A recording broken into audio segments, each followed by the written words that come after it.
شامی ٹی کے معزز ناظرین السلام علیکم۔ آج میں حضرت عمر فاروق رضی اللہ تعالیٰ عنہ کا دور خلافت اور ان کے دور خلافت میں کیے جانے والے نظام کے بارے میں بیان کروں گا جو آج تک پوری دنیا میں رائج ہے۔ ناظرین، حضرت عمر فاروق رضی اللہ تعالیٰ عنہ کی 7 پشتوں میں کوئی بادشاہ نہیں گزرا تھا۔ آپ بھیڑ بکریاں اور اونٹ چراتے چراتے بڑے ہوئے تھے اور آپ نے تلوار بازی اور تیر اندازی بھی کسی سے نہیں سیکھی بلکہ اس میں خود مہارت حاصل کی۔ ناظرین، اگر میں اسی طرح کا ایک واقعہ بیان کروں سکندر اعظم کا، سکندر اعظم نے آرگنائزڈ آرمی کے ساتھ 10 برسوں میں 17 لاکھ مربع میل کا علاقہ فتح کیا، جبکہ حضرت عمر فاروق رضی اللہ تعالیٰ عنہ نے 10 برسوں میں آرگنائزڈ آرمی کے بغیر 22 لاکھ مربع میل کا علاقہ فتح کیا، جس میں 2 عظیم سلطنتیں روم اور ایران شامل تھیں۔ آج کے جدید دور میں دنیا کے کسی حکمران کے پاس اتنی بڑی سلطنت نہیں جو حضرت عمر فاروق رضی اللہ تعالیٰ عنہ کے پاس تھی۔ حضرت عمر رضی اللہ تعالیٰ عنہ نے نہ صرف گھوڑوں کی پیٹھ پر فتح کرائی تھی بلکہ اس کا نظام بھی چلایا۔ سکندر اعظم نے فتوحات کے دوران بے شمار جنرل قتل کروائے، اس کے علاوہ بے شمار جنرل اور جوانوں نے اس کے ساتھ چھوڑا۔ اس کے خلاف بغاوتیں بھی ہوئیں اور ہندوستان میں اس کی فوج نے آگے بڑھنے سے انکار بھی کر دیا، لیکن حضرت عمر فاروق رضی اللہ تعالیٰ عنہ کے کسی کے ساتھ ان کے حکم سے سرتابی کی ضرورت نہ ہوئی۔ وہ ایسے عظیم کمانڈر تھے کہ آپ نے عین میدان جنگ میں عالم اسلام کے سب سے بڑے سپہ سالار حضرت خالد بن ولید رضی اللہ تعالیٰ عنہ کو معزول کر دیا اور کسی کو یہ حکم ڈالنے کی ضرورت نہ ہوئی۔ اسی طرح ایک دفعہ حضرت سعد بن ابی وقاص اور حضرت حارث بن کعب رضی اللہ تعالیٰ عنہ کو بھی گورنری سے ہٹا دیا تھا۔ سکندر اعظم نے 17 لاکھ کا علاقہ فتح کیا لیکن دنیا کو کوئی نظام نہ دے سکا، جبکہ حضرت عمر فاروق رضی اللہ تعالیٰ عنہ نے دنیا کو ایک ایسا نظام دیا جو آج تک پوری دنیا میں رائج ہے، جن میں سن ہجری کا آغاز، جیل کا تصور دینا، مؤذنوں کی تنخواہیں مقرر کی، مسجدوں میں روشنی کا بندوبست کرایا، پولیس کا محکمہ بنایا، ایک مکمل عدالتی نظام کی بنیاد رکھی، آبپاشی کا نظام قائم کیا، فوجی کا باقاعدہ محکمہ قائم کیا۔ آپ نے دنیا میں پہلی بار دودھ پیتے بچوں، معذوروں، بیواؤں اور بے اسراؤں کے وظائف مقرر کیے۔ آپ نے دنیا میں پہلی بار حکمرانوں، سرکاری عہدیداروں اور والیوں کے اثاثے ختم کرنے کا تصور دیا۔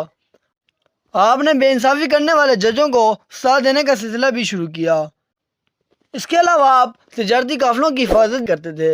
آپ فرمایا کرتے تھے، جو حکمران عدل کرتے ہیں وہ راتوں کو بے خوف سوتے ہیں۔ آپ کا فرمان تھا، قوم کا سردار قوم کا سچا خادم ہوتا ہے۔ آپ کی مہر پر لکھا تھا، عمر نصیحت کے لیے موت ہی کافی ہے۔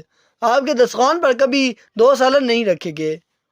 آپ زمین پر سر کے نیچے اینٹ رکھ کر سو جاتے تھے۔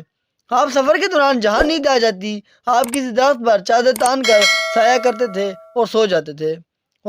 آپ کپڑوں پر 14 پیوند تھے اور ان پیوند میں ایک سرخ چمڑے کا پیوند بھی تھا۔ آپ موٹا کپڑا پہنتے تھے، آپ کو نرم اور باریک کپڑے سے نفرت تھی۔ ناظرین، حضرت عمر فاروق رضی اللہ تعالیٰ عنہ جب کسی کو سرکاری عہدے پر فائز کرتے تھے تو اس کو نصیحت فرماتے تھے، کبھی ترکی گھوڑے پر نہ بیٹھنا، باریک کپڑے نہ پہننا، دربان نہ رکھنا اور کسی فریادی پر دروازہ بند نہ کرنا۔ آپ فرماتے تھے، ظالم کو معاف کر دینا مظلوموں پر ظلم ہے۔ آپ کا یہ فرقہ آج بھی انسانی حقوق کی حیثیت رکھتا ہے۔ مائیں بچوں کو آزاد پیدا کرتی ہیں، تم نے انہیں کب سے غلام بنا لیا ہے۔ فرمایا، میں اکثر سوچتا ہوں اور حیران ہوتا ہوں، عمر بدل کیسے گیا ہے۔ آپ اسلامی دنیا کے پہلے خلیفہ تھے جنہیں امیر المومنین کا خطاب دیا گیا ہے۔ دنیا کے تمام مذاہب کی کوئی نہ کوئی خصوصیت ہے، اسلام کی سب سے بڑی خصوصیت عدل ہے اور حضرت عمر فاروق رضی اللہ عنہ وہ شخصیت ہیں جو اس خصوصیت پر پورا اترتے ہیں۔ آپ کے عدل کی وجہ سے عدل دنیا میں عدل فاروقی ہو گیا۔ آپ شہادت کے وقت مقروض سے، چنانچہ آپ کی وصیت کے مطابق آپ کا واحد مکان بیچ کر آپ کا قرض ادا کیا گیا۔ آپ دنیا کے واحد حکمران تھے جو فرمایا کرتے تھے، میرے دور میں اگر فرات کے کنارے کوئی کتا بھی بھوک سے مر گیا تو اس کی سزا عمر یعنی حضرت عمر فاروق رضی اللہ تعالیٰ عنہ کو بھگتنا ہوگی۔ آپ کے عدل کی یہ حالت تھی کہ آپ کا انتقال ہوا اور آپ کی سلطنت کے دور دراز علاقوں کا چراغا بھاگتا ہوا آیا اور چیخ کر بولا، لوگوں، حضرت عمر فاروق رضی اللہ تعالیٰ عنہ کا انتقال ہو گیا۔ لوگوں نے حیرت سے پوچھا، تم مدینہ سے ہزاروں میل دور جنگل میں ہو، تمہیں اس سانے کا اطلاع کس نے دی؟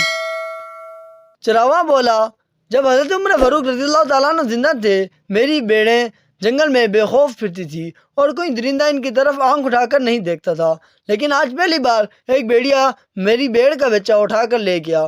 میں نے بھیڑیے کی جرأت سے جان لیا کہ آج دنیا میں حضرت عمر فاروق رضی اللہ تعالیٰ عنہ موجود نہیں ہے۔ حضرت عمر فاروق رضی اللہ تعالیٰ عنہ کے بارے میں کہا جاتا ہے کہ اسلام میں اگر ایک اور عمر ہوتا تو آج دنیا میں صرف اسلامی دین ہوتا۔ آج ہم یہ بھولے ہوئے ہیں کہ ہم میں ایک حضرت عمر فاروق بھی تھے جن کے بارے میں رسول صلی اللہ علیہ وسلم نے فرمایا میرے بعد اگر کوئی نبی ہوتا تو وہ حضرت عمر بن خطاب ہوتے، لیکن میں خاتم النبیین ہوں، میرے بعد کوئی نبی نہ ہوگا۔ مزید معلوماتی ویڈیو دیکھنے کے لیے شامی ٹی وی کو لائک، سبسکرائب اور شیئر کرنا نہ بھولیے گا۔